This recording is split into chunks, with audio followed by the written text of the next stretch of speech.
Hey, True Believers, Englentine here, and this is another part of a 4-hour live stream we did. This time we're talking about CB Cebulski wanting to take politics out of Marvel Comics and whether we think it's possible or not. Do you? That's the big question. And we raised quite a few interesting points, I think. I hope you enjoy. So kick back, relax, and here we go. Well, they do. Well, it's not about social justice warriors. It's about CB Cebulski. Oh boy. Oh yeah. Here we go. Here we Yay. go. Yeah, I wanted to get this this one in here as well before we call Marvel. Let me wait for the phone to catch up because then I know everybody can see it. Marvel editor-in-chief CB Cebulski wants to focus on entertainment, not politics.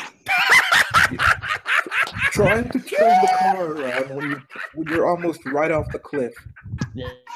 All right. So yeah, this one starts off at this year's Terrificon At this year's Terrificon in Connecticut, Marvel Comics recently appointed editor-in-chief CB Cebulski sat down with comics writer Nick Spencer and Charles Soule and reporter John Cientres to talk about the publishing company's future.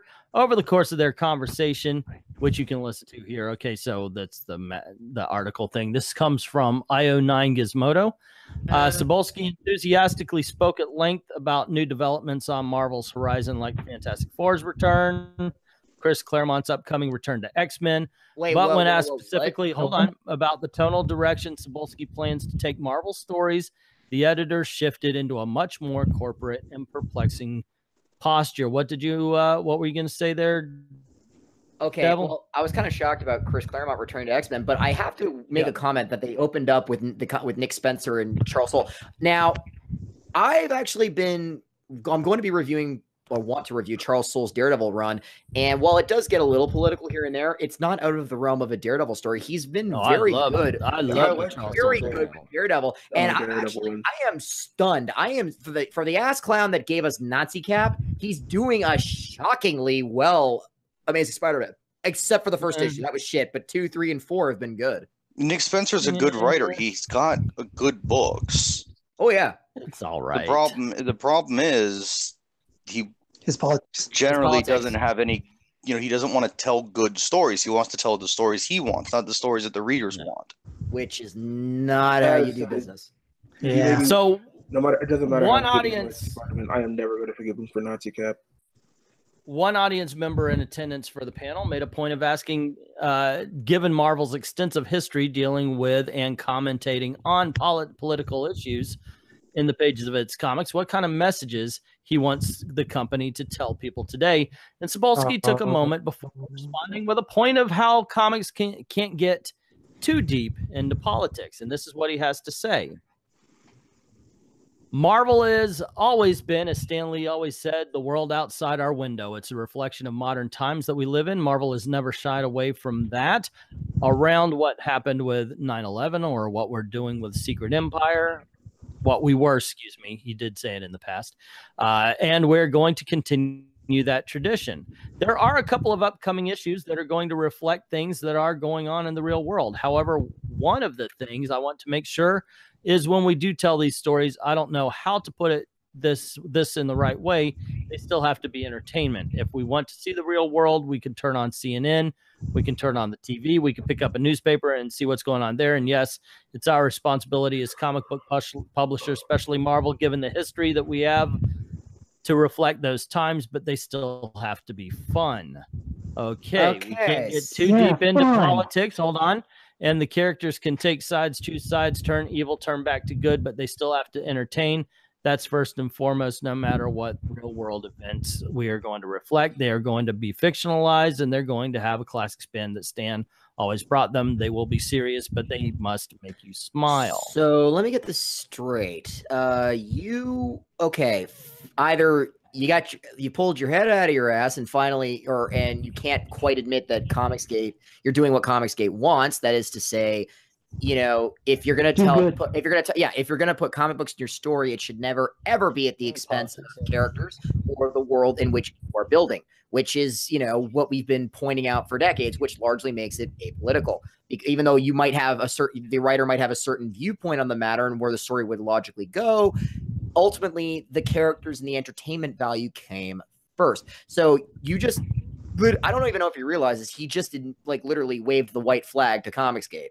But on the other hand, you say that, but then you'll take 10 minutes to make a tweet, not about, you know, Max Beam is feasting on people, telling people to feast on his ass. You won't talk about all the shit that your ass fucks at Marvel are pulling, but you'll happily go after Spike and tell him that he's lying, even though he's got receipts, you asshole. Wait, what? Oh, what? yeah. That was a thing. Something with Spike. Yeah. He said that Spike had never worked for him, and Spike proved it. It's like Jessica Jones. I got pictures, asshole. Here's something that you actually you got to pay attention to language here. And he's not saying anything about removing politics. He says we can't make him too political. We can't. We have to make him entertainment, but they can't have a lot of politics in them. And that's subjective. The word "too" and "a lot" or whatever, you know, that's subjective. What may be too much for you is not too much for them. That's not saying that they're not going to be there. Hopefully he means it. Put story before politics, but character before demographic. That would be awesome. But it leaves a lot of room for interpretation that I don't believe is going to be interpreted in any way, shape, or form what we would prefer. It is at least a step in some kind of proper direction, though. So some kind of credit where credit is due. Okay, here's the thing. In my opinion, even if you make a story that is political, you have to make a story that will still be entertaining once the context of modern politics is gone. There are probably lots of stories where, yeah, at the time, the people who are reading it could clearly see the politics in it, but, you know, a couple decades removed, and nobody who is at the time is... Well, actually, you're right. Donald Duck joining Der Fuhrer. Or here's to be entertaining to people who are not going to know what the politics at the time that it was written was. Yeah. Well, yeah, actually, here's a good example. Both of them X-Men books, actually. God Loves, Man Kills, and the other is Days of Future Past. Like, they do have political leanings towards them, not just with the racism thing for God Loves, Man Kills, but also, I think it was Days of Future Past. Yeah, it was the same thing. The idea of a dystopian future, I think it was actually a take on authoritarian conservatism, if I'm not mistaken. So it's like, literally, these are straight up allegories. And actually, I was reading, believe it or not, Frank Miller's and Bill Svenkovich's. I had to say I don't like his artwork. But anyways, I was just reading Electro Assassin recently. Yeah. Electro Assassin has straight up a Nixon, like literally it's Nixon. And they draw him in this like caricature style way, and it's similar to Modak when they did that fucking Donald Trump headstanded. And the politics of that era make no fucking sense whatsoever. But it's clearly a jab at Nixon. But, you know, if you read the story in a bubble, I was reading it recently, and it's like, yeah, I know what they're trying to do, but Frank was at least able to still tell a story. The same with Dark Knight Returns. Dark Knight Returns is still a good story despite the Reagan jabs. Yeah, it has to be.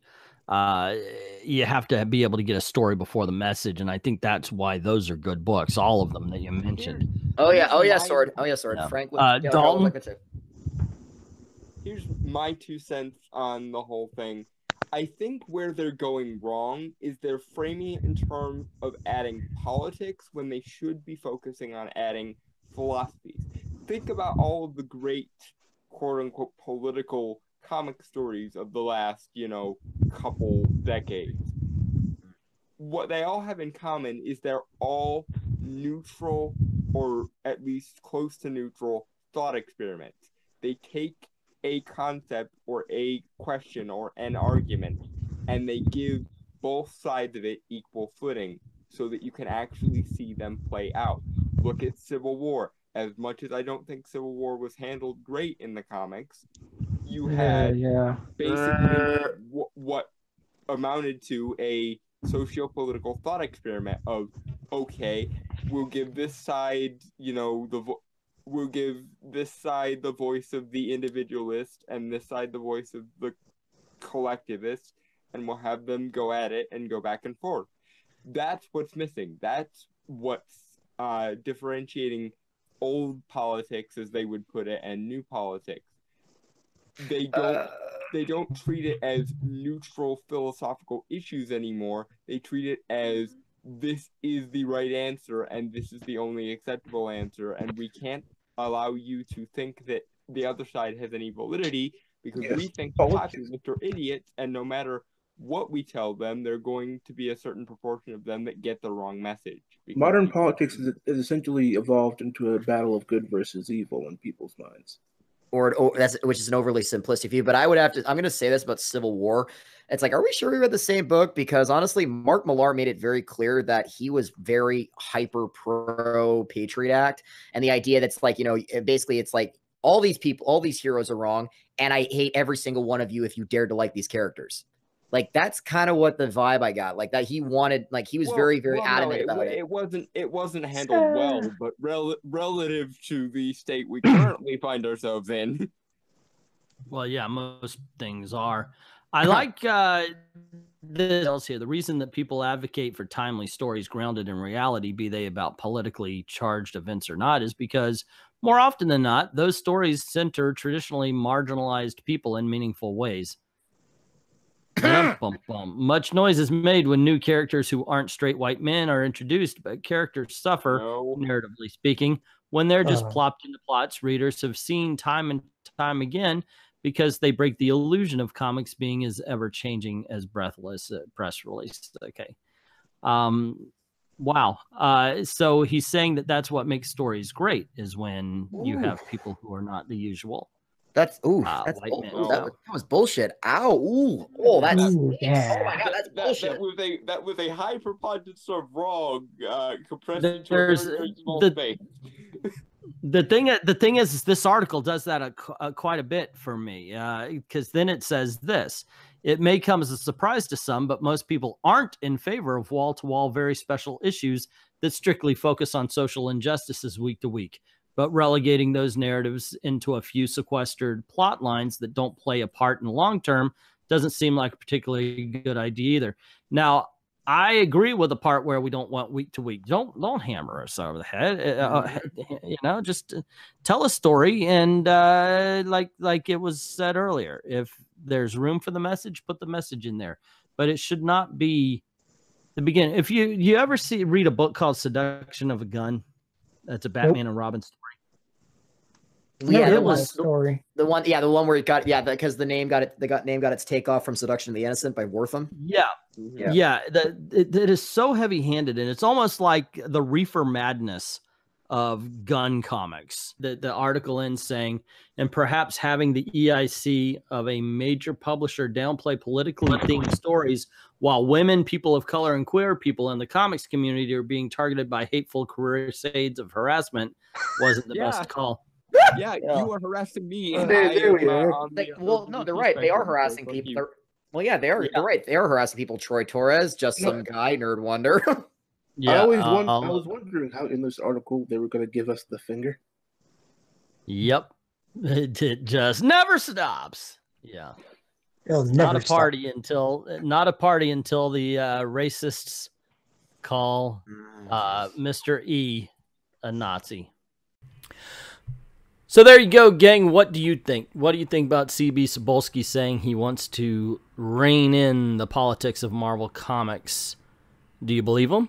Do you think he can? Some people doubt he's a strong enough leader. You heard what we had to say. We kind of went off on tangents, but let me know what you thought about what we said as well down in the comment section below. Also, if you like this video, you know the drill. Click like, share, subscribe, and don't forget to hit that notification bell. Cool things happen around these parts, and I hate for you to miss it. Also, this is the way we're trying to make a living, so if you don't mind helping out the channel, go on over to Patreon, drop $1 in the till, and help us keep making videos for you. I'd like to thank everybody who has already done that, and to everyone, all of the true believers, thank you very, very much for watching.